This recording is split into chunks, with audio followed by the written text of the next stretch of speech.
চা কন্যার এখানে বটবৃক্ষ। চায়ের দেশে দুইটা স্পট, এখানে দুই জায়গায় একটা প্রশ্ন আছে আমার।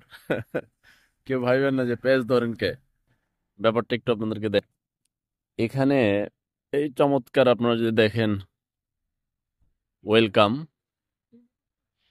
কিন্তু ওয়েলকামের পরে যে ঘটনাটা পিছনে আছে,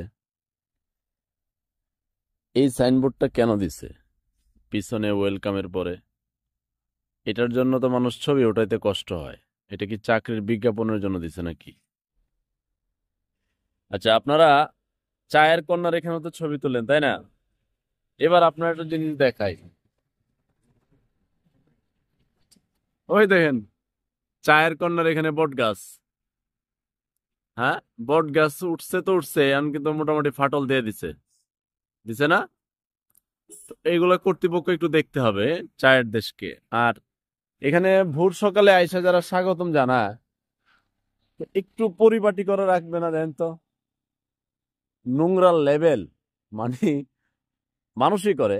আমার মতো একজন পরিদর্শন করতে এসে সেই করে, দোষটা তারই ধরলাম, আমারই ধরলাম।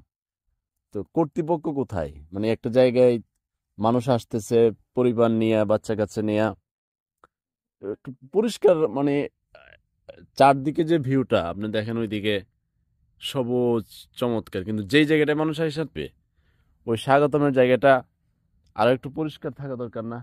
হ্যাঁ, আমরা এত কষ্ট করে যে আসলাম, ওই দেখেন একটু চারদিকে শুধু নোংরা। মানুষই করছে, আমি মানুষকেই দোষ দিচ্ছি, কিন্তু কর্তৃপক্ষের তো একটু একটু একটু দেখা দরকার, কেমন না? আর চায়ের দেশের আপনি যদি পিছনে চায়ের কন্যা, ওই দেখেন সব সবুজ হয়ে গেছে, আর ওইদিকে তো বটবৃক্ষ হয়েই গেছে।